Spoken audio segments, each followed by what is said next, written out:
What is going on, guys? It is Wrestlelamia here, back with another video. Join us now as we look at this week's edition of SmackDown that came live from the UK, as well as the wildest news stories and rumors you need to know, including Hulk Hogan's death under investigation, WWE have lost their minds, is The Undertaker having one more match, Condolences to the Bellas, The Rock wants an AEW star in WWE, a WWE star set for a huge push, Pat McAfee returning to WWE, and much more. Be sure to subscribe and hit that notification bell for daily wrestling videos, and follow us on Facebook for exclusive lists.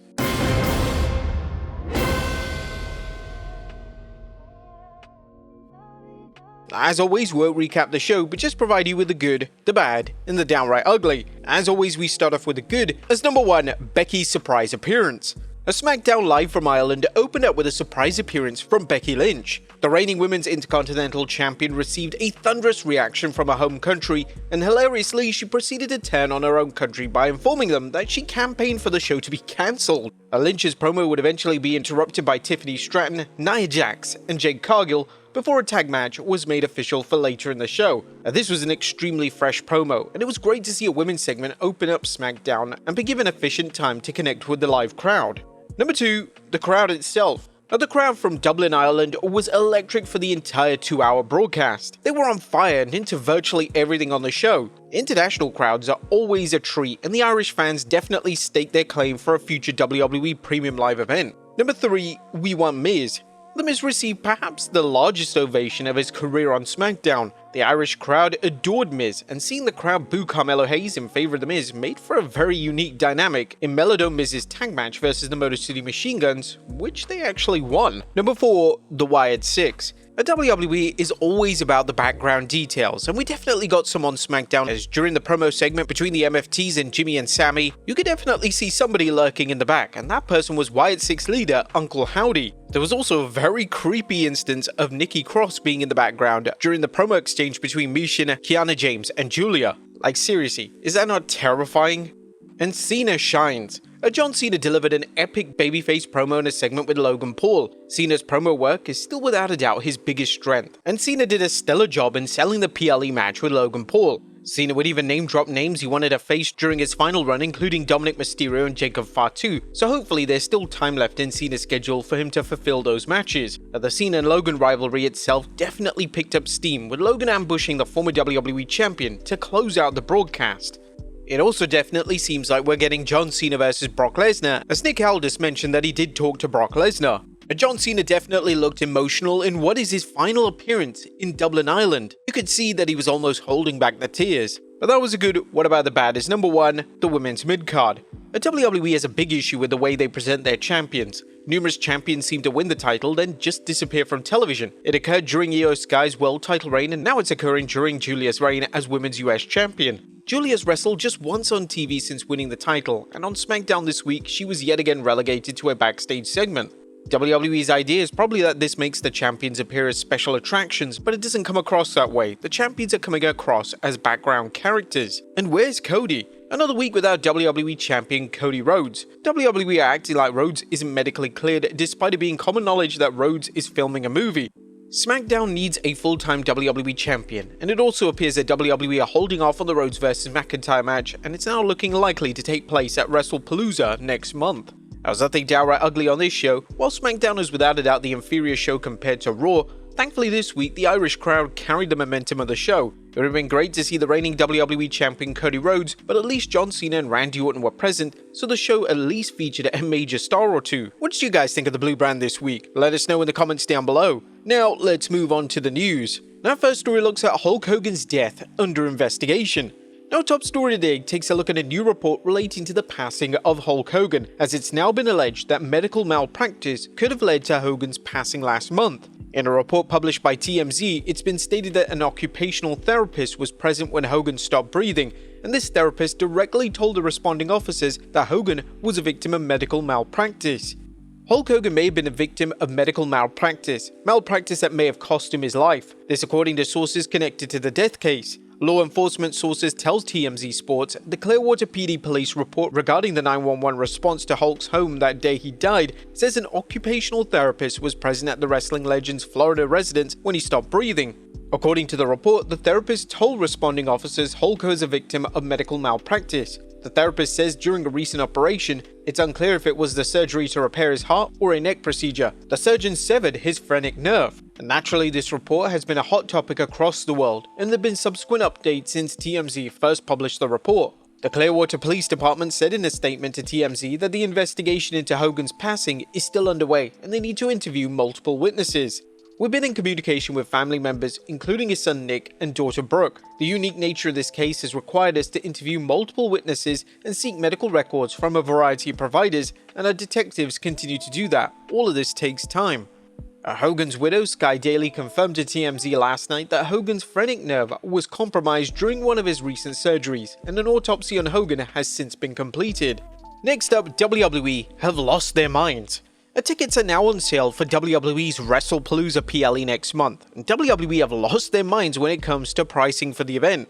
Fans on social media have discovered that floor seats for the event are being priced at just under $6,000. That's right, $6,000. Considering that this is a new PLE and isn't even a Big Four event, this is just total greed. Pro wrestling should be affordable, and whilst PLE tickets aren't going to be super cheap, WWE are acting like this is a WrestleMania style event with this kind of pricing structure. WWE are hoping that the announcement of John Cena appearing on the show is some justification to charge this amount of money, but as things stand, there isn't a single match that has been made official for the show. Next up, is CM Punk unhappy with his WWE booking? CM Punk is known for his honesty, and during an appearance on ESPN's First Take, the WWE star was outright asked if his second WWE run is living up to his expectations. Punk would state that the work he did with Drew McIntyre was spectacular. However, he notes that he's currently in the Seth Rollins vortex. For me, yeah, I think it's been everything that I ever thought WWE could and should be, behind the scenes and in front of the cameras. That's a better question you should ask fans and stuff like that, because ultimately, they're my boss. They're our bosses. I think the fans could agree I did some pretty spectacular stuff with Drew McIntyre, and unfortunately, I'm currently still thorn in my side Seth Rollins involved in that whole vortex. But we're trying to move on from that. We're trying to get past that. Punk is evidently aware of the memes and jokes fans are making on social media, as Punk has been feuding on and off with Rollins for pretty much 2 years now, and there appears to be no end in sight to this rivalry. Next up, is The Undertaker having one more match? Now, The Undertaker has been formally retired since 2020, but this doesn't stop fans and fellow wrestlers asking if he would consider one more match. On the latest edition of his podcast, 6 Feet Under, the Dead Man discussed with Bubba Ray Dudley whether he would consider putting the iconic hat and coat back on one final time. No, I don't. Look, the only way I could put the hat and coat back on is I'd have to get back in the ring. And I can't do that because that also jeopardizes the legacy. As much as I have here points to his head, and as much as I have here points to heart, I know that there's not enough left in the tank to do that. When I retired, I actually retired half of my character. The hat, the coat, the whole side of The Undertaker are retired.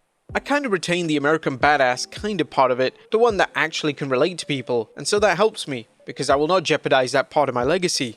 Whilst the legendary wrestler didn't get to retire in front of an audience, his cinematic retirement match versus AJ Styles received universal praise, and the Dead Man himself has even admitted that the match couldn't have gone any better. Next up is a legend coming back to WWE. Now it looks like it's only a matter of time before Chris Jericho is back in WWE. In a new report from WrestleVotes, there are several within WWE, including active talent, that would like Jericho back in the company. Additionally, these names expect the deal to be signed once Jericho's AEW deal has lapsed. Next up, the next face at WWE revealed. Logan Paul discussed his upcoming match versus John Cena on Impulsive this week, and the former US champion boldly revealed that he now has aspirations to become the next face at WWE. John Cena is the greatest of all time, for now. I intend to be the greatest of all time, if not one of the greatest of all time. I want my name thrown into the hat. A way to do that is go toe-to-toe with John Cena in every facet of wrestling. That's on the mic, that's in the ring, that's even backstage interacting with people. There's a real thing when it comes to being a locker room leader. Logan would add that he has the capacity to fulfill the role that Cena has done for the past 20 years. The guy who leads the company, who is the face of the company, is respectful to everyone in the crew, to everyone who helps make this well-oiled machine work, and John Cena has been that guy for 20-25 years, and I fully believe that I have the capacity to do all of that. And these comments appear to be Logan blurring the lines between his real personality and his WWE persona, and it'll be interesting to see if this story aspect is integrated into his persona on TV moving forward. Next up, Brock Lesnar's daughter stuns. Brock Lesnar's daughter Maya Lesnar, who's a multi-time shot-putting champion, recently took to social media to clap back at the haters. She posed in a red bikini with a caption saying, "At 200 pounds and every ounce is powerful, confident, and beautiful. Ladies, the bikini was made for your body, so rock it." Some believe that once Maya Lesnar is done with shot putting and reached the absolute pinnacle, she'll head over to WWE and compete just like her father. Next up, more two-night PLEs incoming. There was a lot of apprehension surrounding the two-night SummerSlam format this year, but surprisingly, it was most well received and some fans even believed the show was better than WrestleMania 41.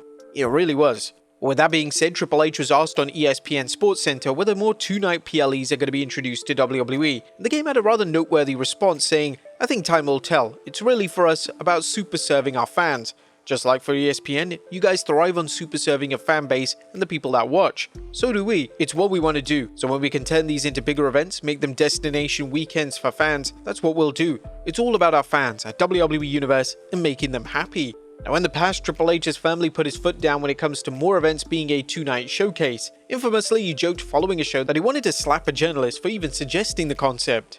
Now while SummerSlam was indeed a success, the show was stacked from top to bottom. They can't do this for every single event. Whilst two-night formats may work for shows such as SummerSlam, WrestleMania, and even the Rumble, other B-level shows such as Backlash simply don't need two nights. Next up, Condolences to the Bellas. Brie and Nikki Bella's brother JJ took to Instagram yesterday to announce the passing of their grandma. JJ were posting an emotional tribute, and fans as well as WWE talent such as Natalya have offered their condolences to the entire family. We here at Wrestlelamia extend our condolences to the Bella twins and their family. Next up, The Rock wants this AEW star in WWE. Now, it's well documented that CM Punk is good friends with AEW star Danhausen, but it's now surfaced that the final boss, The Rock, is a big fan of Danhausen's work. Writing in the latest edition of The Observer, it was mentioned there are those in WWE into Danhausen's gimmick, including The Rock, who was a big fan of him when he first started making his name. Now, does this mean that WWE are going to try and sign Danhausen, and will The Rock lead the charge when it comes to this? The latest when it comes to Danhausen's contract is that AEW have added time on due to an injury, and it's not set to expire until some point next year.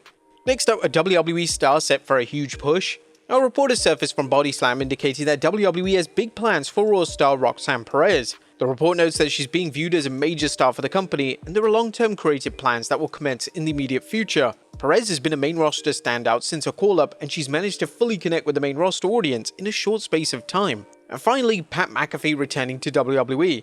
Now, final story today takes a look at the latest when it comes to WWE's return of Pat McAfee. McAfee has been off commentary duties on Raw for some time now, but he's set to return in time for WrestlePalooza next month. Triple H confirmed the news via SportsCenter, and the head of WWE Creative labeled McAfee as being like family to WWE. But there you have it, folks, our look at SmackDown as well as the wildest news stories and rumors you need to know. Be sure to leave your comments down below, and I'll see you next time with some more wrestling content.